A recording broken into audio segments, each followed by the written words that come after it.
What are your thoughts po sa sinabi ni Representative Paulo Duterte sa comment niyo last time about sa 500 peso Noche Buena?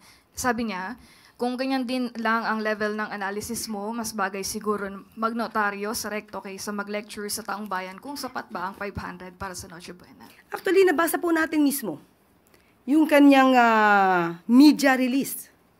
At nabanggit din po niya, maliban po sa kanyang ganyang klase ng pananalita, nabanggit din po niya patungkol sa konsensya.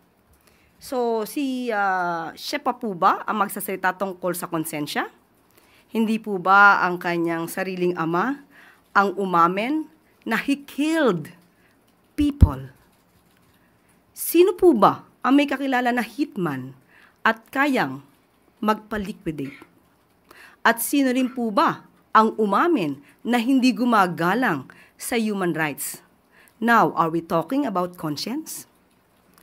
At patungkol sa sinabi rin po niyang korupsyon, hindi po ba ang sarili niya ring ama ang siyang umamin na siya ay korap? So, sino kaya ang nakinabang sa korupsyong inamin ng sarili niyang ama? Tandaan po natin, ang Pangulo. Ang nais ng Pangulo ay maiangat ang buhay ng bawat Pilipino. Nandiyan po ang mga programa ng Pangulo, ang kadiwa centers, kadiwa ng Pangulo, 20 pesos kada kilo na bigas, walang gutom program at iba pa. So alam natin, hindi lamang sa halaga ng 500 nagwawakas ang gusto ng Pangulo para maiangat ang buhay ng Pilipino. Ang pinag-uusapan lamang po sa 500 ay kung kaya.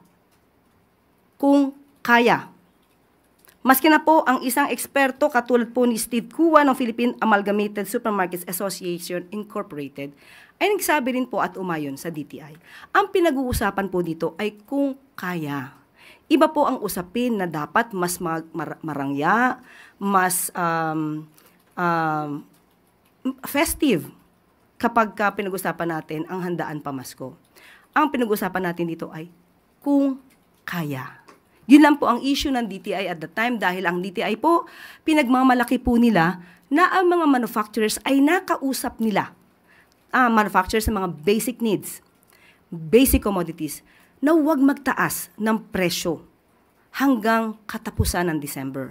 Yun lamang po ang gusto ring ipagmalaki ng DTI at ito po ay isinagawa ng DTI para sa taong bayan. Sana hindi po nila ma-miss yung pinaka-essence kung bakit sinasabi po ng DTI nakakayanin ng 500 dahil po napakiusapan po nila na huwag magtaas ng presyo para sa mga basic commodities. Yun lamang po yun.